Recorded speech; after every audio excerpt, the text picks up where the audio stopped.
صاحب یہ بتائیے گا آپ کہ جو آپ لوگ نے نئی طرز حکمرانی کا ایک نیا طریقہ کار متعارف کرایا، آپ پر بہت زیادہ تنقید بھی ہو رہی ہے.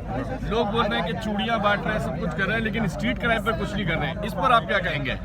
دیکھیں بات یہ ہے کہ چوڑیاں جو ہے نا وہ ہم نے اپنی بہنوں اور ماؤں کے لیے رکھی ہیں.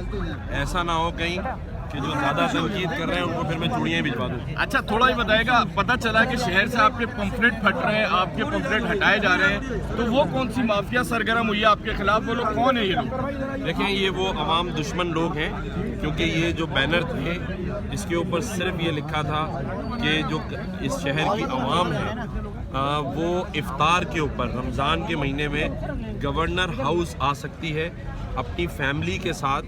تو وہ جو فیملی والی جگہ اور عوام والی جگہ تھی اسے پھاڑا جا رہا ہے. تو میں سمجھتا ہوں یہ میرے بینر نہیں پھاڑ رہے، بلکہ یہ عوام کے جذبات سے اور عوام کو جو پہلی بار 71 سالوں میں گورنر ہاؤس کے دروازے کھولے گئے ان میں آنے کا جو مقصد اور اختیار تھا ان کا، اسے دبانے کی سازش ہے.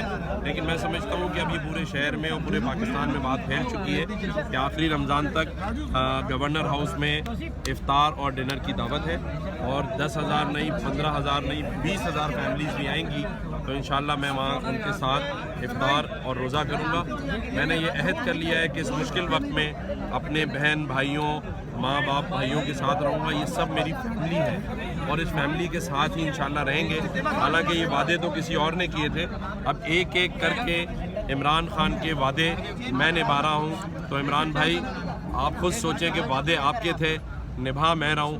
اور آج میں یہ بھی کہہ دیتا ہوں کہ آپ نے جتنے وعدے کیے تھے میں سبھی نبھانے کے تیار ہوں جو عوام کے. جی بالکل، دیکھیں گورنر سندھ نے یہ بڑا اعلان کیا ہے کہ عمران خان کے سارے وعدے وہ نبھائیں گے اور وہ کوشش کریں گے جو عمران خان نے وعدے کیے تھے اس کو پائے تکمیل تک پہنچایا جائے، صرف اس لیے تاکہ لوگوں کا حکمرانوں کے اوپر سے جو اعتماد اٹھ چکا ہے وہ بحال ہو سکے.